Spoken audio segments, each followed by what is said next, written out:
동네에서 카페를 운영하는 한 중년 부부. 그런데 어느 날 배달원이 가게 안으로 들어와 다짜고짜 화를 냅니다. 부부가 자신에 대한 뒷담화를 퍼뜨려 일을 끊기게 만들었단 건데요. 과연 이들 사이에 무슨 일이 있었던 걸까요? 자, 양 변호사님이 소개해 주시죠. 일단 제보자분은 50대 남성이고 아내분하고 같이 동네에서 카페를 운영하고 계신답니다. 그런데 지난해부터 한 배달원하고 좀 가깝게 지내다가 형 동생 할 정도 사이가 됐다라고 해요. 그 배달원도 자기도 가게 열려고 지금 열심히 돈 모으고 있다 하면서 또 굉장히 성격도 밝고 싹싹하고 그래서 주변의 자영업자분들하고 다 친하게 지냈답니다. 그래서 아직은 미혼이니까 그 좋은 여자 있으면 소개시켜달라 이런 얘기들을 주고받을 정도의 사이였답니다. 아유, 형님, 저 좋은 여자 좀 소개해 주세요. 네, 그런데 이 남성 배달원에겐 숨겨진 면이 있었습니다. 제보자에게 대학생 딸이 있었는데요. 최근에 여름방학을 맞이해서 집에 함께 머물고 있었습니다. 그러던 중에 딸이 주변에 사는 이 성범죄자 신상 정보를 확인할 수 있는 앱을 설치해서 살펴보다가 아빠 이런 사람 본 적 있어? 라면서 동네 성범죄자들의 얼굴을 보여줬습니다. 함께 성범죄자 알림이 앱을 들여다보던 제보자, 그만 큰 충격을 받고 마는데요. 자신과 형, 동생 하면서 지내던 그 배달원의 얼굴이 성범죄자 명단에 떡하니 올라와 있던 겁니다. 자, 단순 성범죄자가 아니었습니다. 직접 제보자 얘기 들어보시죠. 제 초범 같은 이해를 해요. 사람은 한 번쯤 실수할 수 있구나 생각을 하는데 물론 그것도 잘못했지만 우리가 같은 정보가 계속 반복적으로 이루어졌다는 거는 언제든지 또 재범을 할 수 있다는 얘기잖아요. 성범죄 전과 우범이요? 5개입니다. 시작은 20년 전인데요. 40대, 60대, 20대 등 계속 성범죄를 저질렀는데 마지막 범죄가 상당히 충격적입니다. 미성년자한테 이 성범죄를 시도하다가 미수에 그쳤고요. 그 사건으로 10년간 복역을 했던 상황입니다.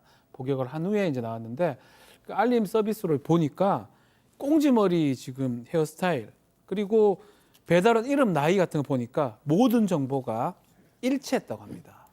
아니, 그래놓고 형님 저 여자 좀 소개시켜 주세요 했다고요? 네, 그래서 이제 너무 화가 나잖아요. 그래서 이제 이 사람한테 일을 주지 않았고 와도 바쁘다. 그러고 이제 핑계로 안 만났습니다. 그런데 어느 날 이 배달원이 음료수까지 사들고 와서는 형님 뭐 나한테 뭐 섭섭한 거 있으세요? 라고 물어보는 거예요. 당장이라도 얘기하고 폭로하고 싶었지만 그냥 가족들한테 혹시 해코지라도 하면 어떡하나라는 생각이 들어서 그냥 꾹 참으면서 다시는 찾아오지 말아라. 나한테 다시 한번 걸리면 가만히 두지 않겠다라고 얘기를 했어요. 그러니까 이 배달원이 이렇게 많이 노려보더니 갑자기 확 나가면서 문을 발로 확 차버렸다고 합니다. 자, 그런데 이 배달원의 끔찍한 과거를 알고 있는 사람은 동네에서 오직 제보자뿐이었다는데요. 직접 얘기 들어보시죠. 동네 딱 초등학교 근처인데 저희도 아무래도 법적으로 이제 한번 알아봤어요. 이게 맞는 건가. 근데 성범죄 전과가 있는 사람들은 풀수업이라든가 이 택시기사도 못하잖아요. 택배일도 못하고. 근데 이 배달일은 어떻게 할 수 있냐 이거죠.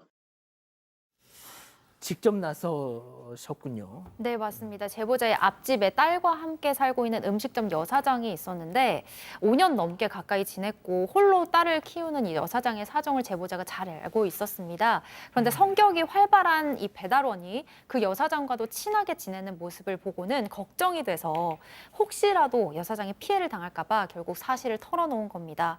처음에는 반신반의하던 여사장도 제보자 아내가 성범죄자 알림이 이걸 직접 보여주자 큰 충격을 받고 알려줘서 고맙다고 했습니다. 자, 그 이유는 어떻게 됐습니까?